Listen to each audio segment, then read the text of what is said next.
Ayan po mga kapatid, at ating tatalakayin ngayon ang pinadala ng aking mga matatalik na mga antingero at mga kaibigan kong mga manggagamot. Ayan, na ipinadala sa akin ni Bro Jomar. Ayan, ito from from Turil, Davao. Ayan, ito mga kapatid. Itong isa kay Bro Jomar from Turil, Davao. At itong isa naman kay Bro Aram Akdam Aksadam kay Bro Green. Yan. Taga Mindanao din po siya mga kapatid. Itong nagpadala o pinagawan ko ng dalawa ng senior belt ay puro taga Mindanao. May nagsabi sa akin ngayon lang at aking itatalakayin kung ano daw po ang mga tangan ito. Ba't daw ako nagpapagawa ng senior belt? Yan, sa bawat mga antingerong sikat at mapagkakatiwalaan. Unang-una mga kapatid at aking tatalakayin, ang purpose po nito mga kapatid ay maganda itong ibigkis, yung pamigkis sa larangan ng kumbati espiritual mga kapatid. Ito ang puprotekta sa iyo, ang mga iba't ibang mga panalangin o orasyon laban sa lahat ng iyong mga kaaway, mga mangkukulam, mambabarang, ayan, mga magpapalipad hangin, maninigal po. Ito ang mga kalaban, ang marahil ginagamit ng mga antingero, mga manggagamot at mga ibang nagtatahak ng lihim na karunungan mga kapatid. Napakaganda po ito. Ito rin po mga kapatid ay tinatangan din ng mga sundalo, pulis, yan, mga coast guard, mga security guard. Ito din ang mga kalimitang itinatangan nila upang magdidepensa sa kanila sa labanan, sa giyera o sa anumang digmaan laban sa lahat ng mga kaaway nila, ng mga tiwaling mga tiwali na kumakalaban sa mga gobyerno. Ito rin po ay magandang pangdepensa sa mga sundalo, pulis. Ito lang po mga kapatid ay ginagamit ko lang po ang all around combate spiritual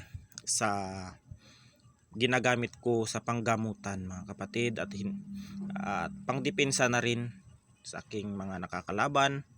Dahil ito mga kapatid, mas maganda na itong may mga senior belt kayo na nakabigkis sa inyong katawan, dahil ito ang proprotekta.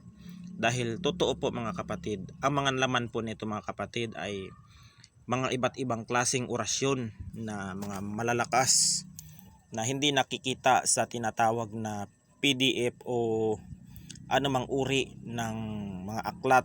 Ito, dahil po mga kapatid, ang orasyon po pag nasa ating katawan o nasa ating tabi at binasbasan po ito sa inyong pangalan at kinonsagrahan, ay kikilalanin po kayo ng mga espiritong nakasulat dito sa senior belt na ito upang kayo ay ipagtanggol sa anumang uri ng panganib.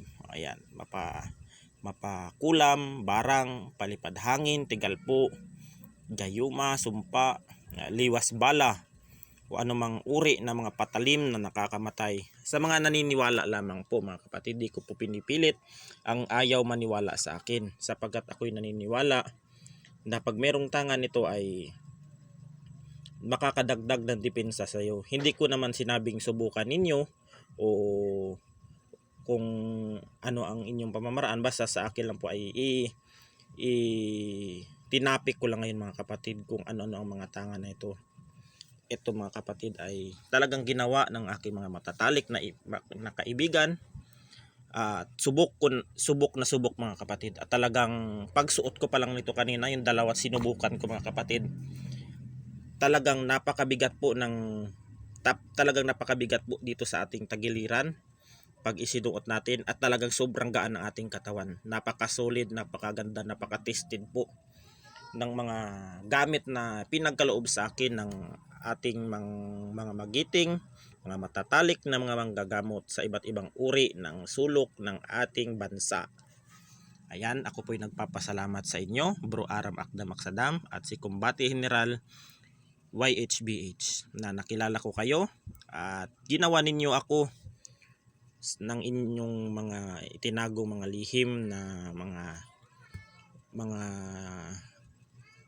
aral upang magkaroon sa akin, upang magkaroon ng depensa ang aking katawan sa anumang uri ng spiritual na karamdaman o physical. Ayan, at pinapangako ko po sa inyo mga kapatid at sa inyo sa gumawa nito ay gagamitin ko po ito sa anumang sa panggagamot at pagtulong sa kapwa. Ayan ang aking ipinapangako at iingatan ko ito at at magiging proteksyon sa akin, sa aking pamilya at sa buong nasasakupan. Ayan. Kung gusto ninyong magpagawa ng ganito ay i-PM lamang ninyo si Bro Aram Akdam Aksadam at si Bro Kumbati General YHBH. Ayan po. Legit po silang manggagawa. Bago ko po nakuha ang mga gamit na ito ay mahigit din po mga kalahating buwan o mahigit malapit na mag-isang buwan dahil po mahirap po itong gawin mga kapatid at talagang pinagtiyagaan niya pong gawin ito para sa akin dahil alam nilang gagamitin ko ito sa kabutihan at pagtulong sa kapwa nating mga nangangailangan ng kagalingan at mga biktima ng mga espiritual tulad ng mga itim na mahika at mga uri ng kampo ng kadiliman. Ayan. At kung gusto magpagawa ay PM nyo lang sila at kayo na pong mag-usap kung magkano ang kanilang mga kinakailanganin o magkano ang halaga para pag-usapan ninyo mga kapatid. Ayan, hanggang dito na lamang po at God bless us all mga kapatid.